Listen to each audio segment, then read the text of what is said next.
Hello YouTube. Another story time with Uncle Jimbo. So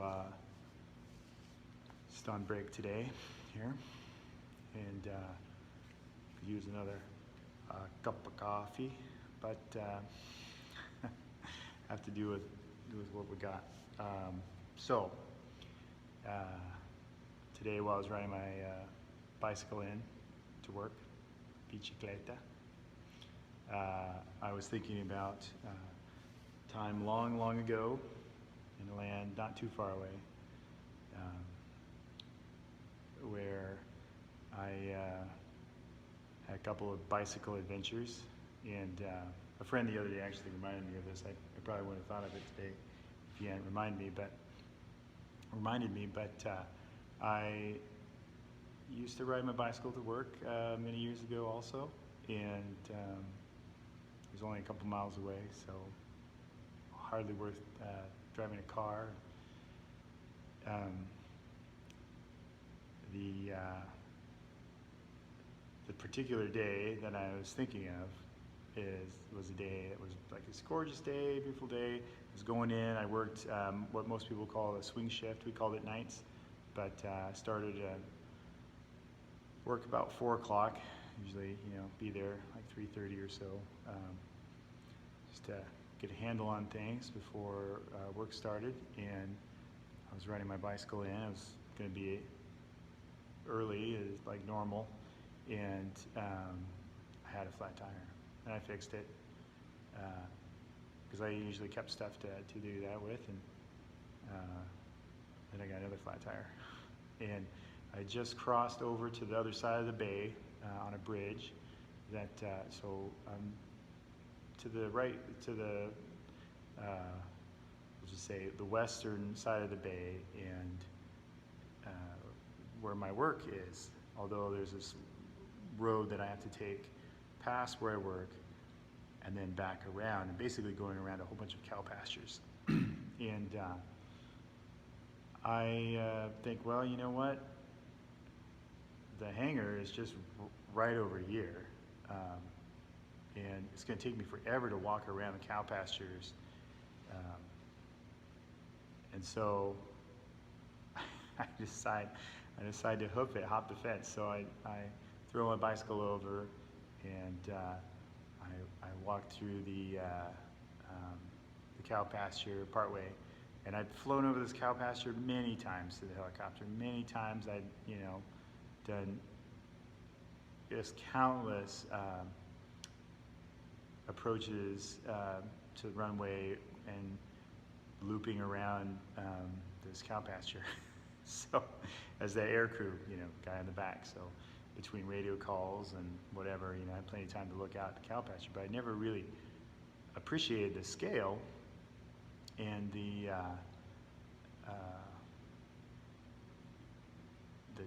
swampiness of this cow pasture. So I go a ways, I get through some berry brambles that kind of obstruct your view, because they're, berry brambles are like 15 feet tall. I mean, they're really tall.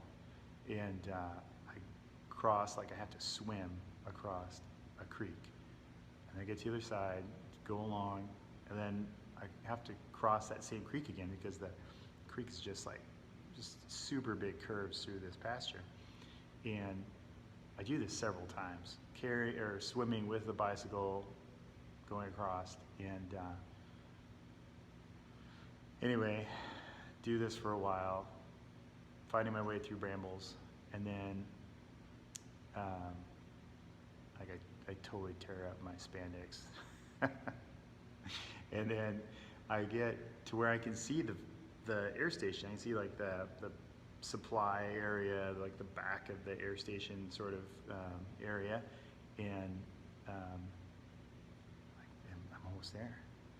And it's just this big, long, big marsh that I have to walk through. So I start, first it's like ankle deep, knee deep, then it's up to my waist, and then it's up to my chest, and then I'm to the point where, because I'm sinking down, my feet are sinking like a foot into the mud.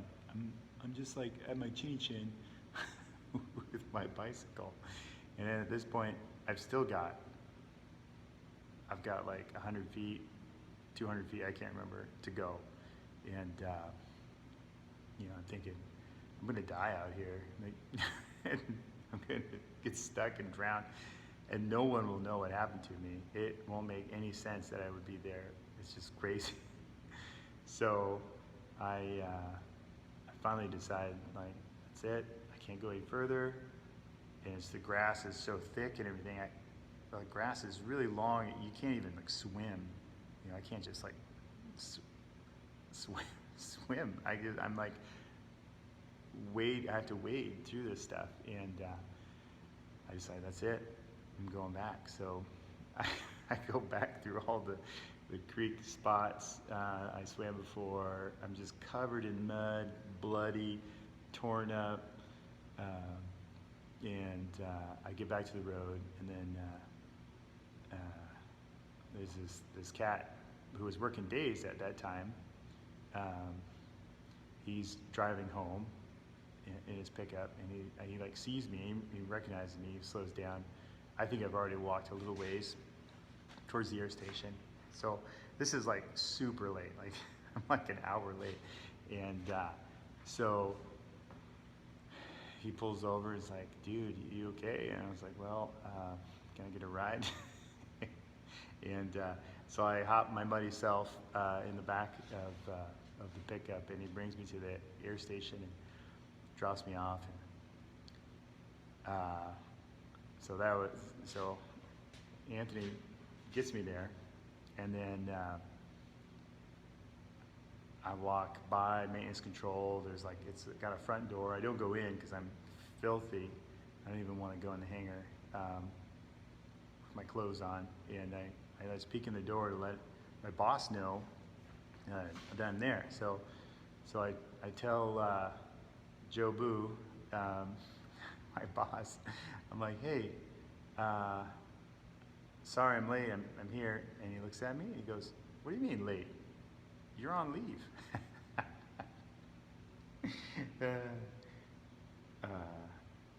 I was so upset sort of with myself, and that I thought maybe I really was on leave for a moment. I wasn't on leave, it's just Joe had so much trust in me, which is pretty cool thing about him, that he figured if I wasn't there, I was on leave. And anyway, I appreciated that about Joe, and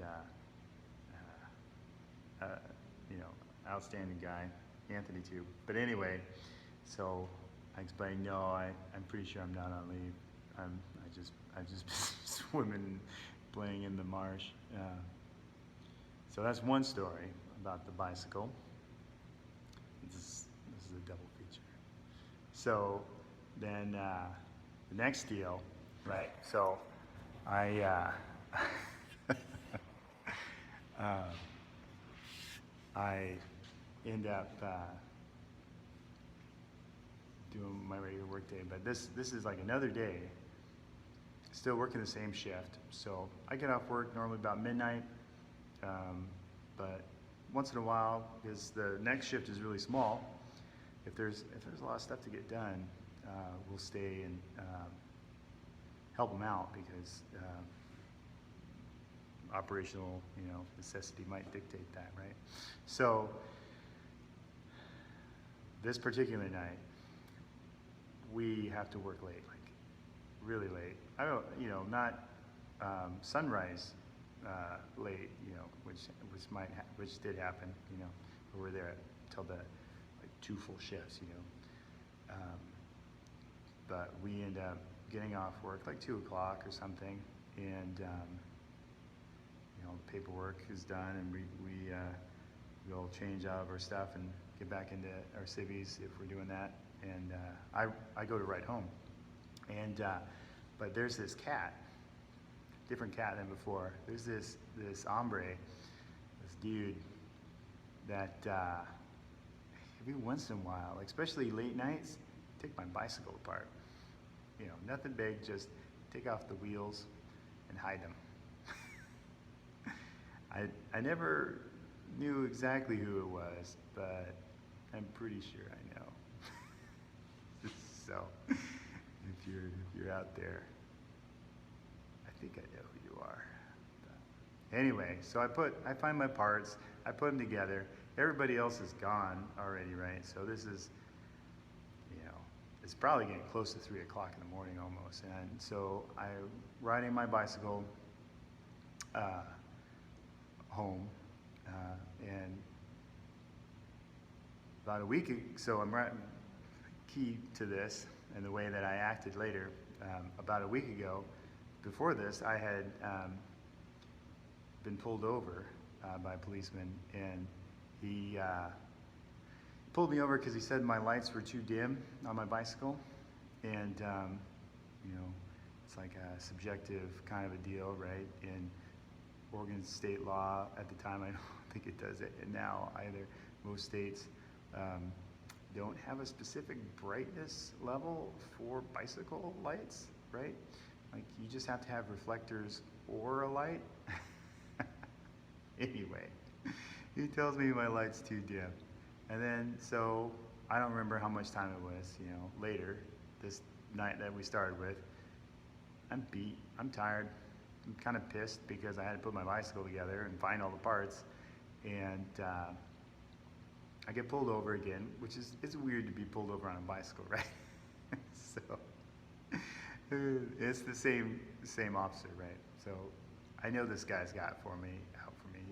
He's just messing with me, right? He's like, he's got an idea of who he thinks I am or what's going on, and he just wants to make my life miserable, right? Like he probably wants to find something wrong with me. I don't know. Or maybe he just thinks it's a joke. Maybe he shows the footage to everybody back at the department. You know, maybe it's like everybody, it's like a game they play. You know, they're like, what's the most ridiculous stop you can make? How much can you harass somebody?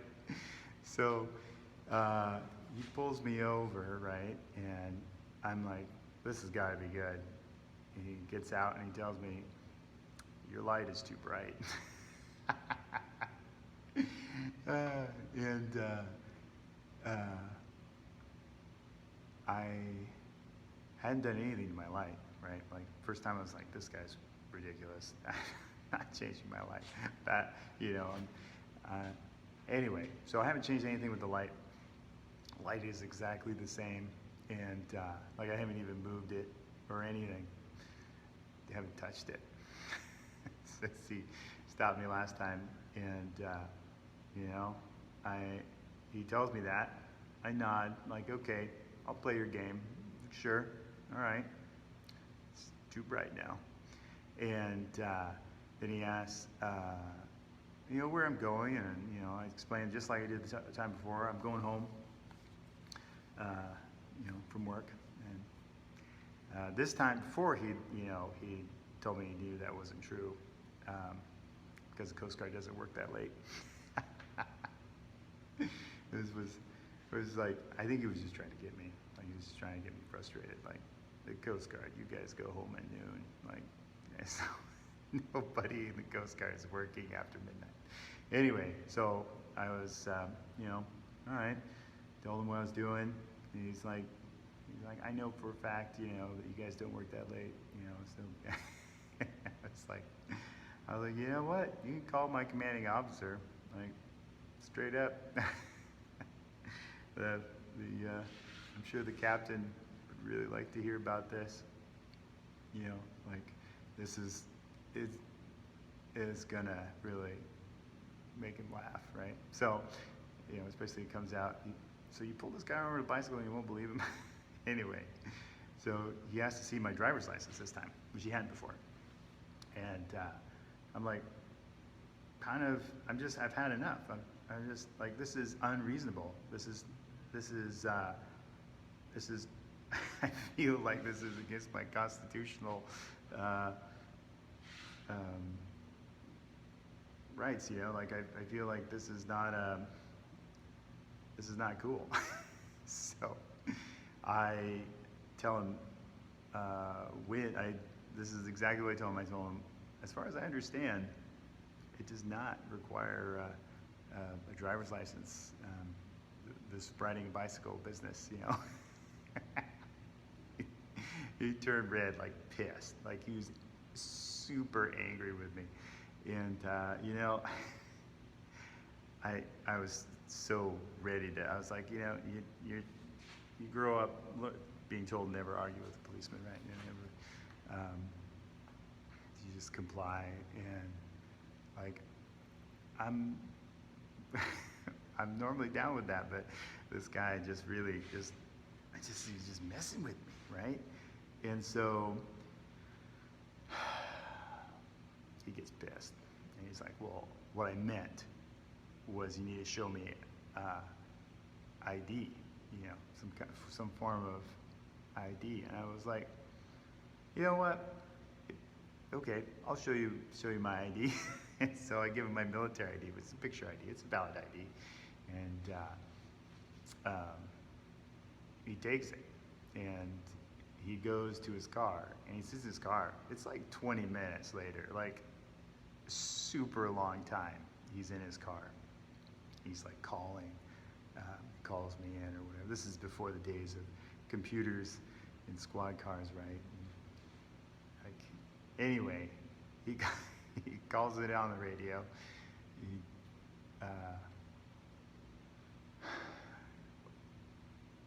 Whoever's on the other side, like they do a thorough look-see into me, and I guess they couldn't find anything for a long time, but eventually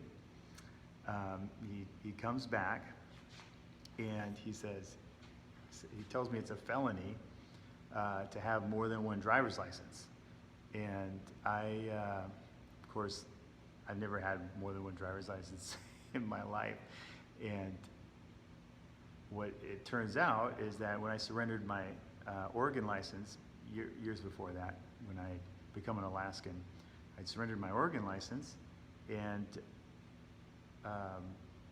the Oregon DMV had never gotten, you know, things canceled for me, and it showed on their records that I still had an Oregon driver's license, and of course I also had an Alaska driver's license because I was an Alaskan. I was actually an Alaskan at this time. Even though I was stationed in Oregon, I retained my Alaskan state citizenship. So anyway, so he is full on, you know, like threatening me. He tells me he's going to arrest me, and you know, I just felt this was so messed up and not true, and I don't know what he's trying to get out of me, but I was like, hey man, like, go ahead, sweet, you know, what's gonna happen, you know, like, yeah, arrest me for this because it's not true, and this is gonna be a good story tomorrow. My chief and my senior chief, master chief, and commanding officer are gonna really dig this, even the engineering officer. So I'm like, yeah, okay. I'm just gonna make some friends, right? You know, maybe there's some cool people I'm gonna meet. And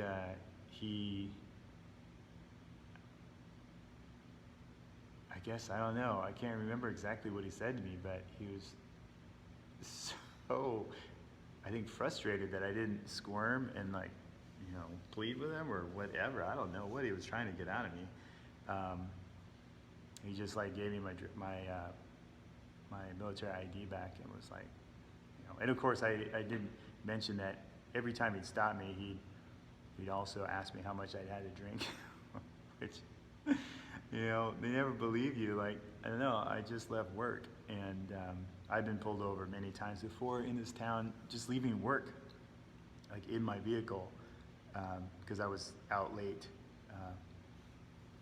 and you know, they always do the game of like, how many have you had? Where did you drink that? How many did you have? Like, same question. Like, come on, man. Like, can't you tell I'm so super sober right now? Anyway, so lets me go my way, and I never saw that particular guy again. He's probably retired now, and maybe if you're in the Astoria Police Department, you know who this. He's kind of a heavy-set guy with a big dark beard. He's a lot taller than me. He's over 6 foot tall, and he's got a thing about coasties, man. So there we go. That's the longest Uncle Jimbo story time yet. 2 stories, maybe too long. But, all right, peace out, America.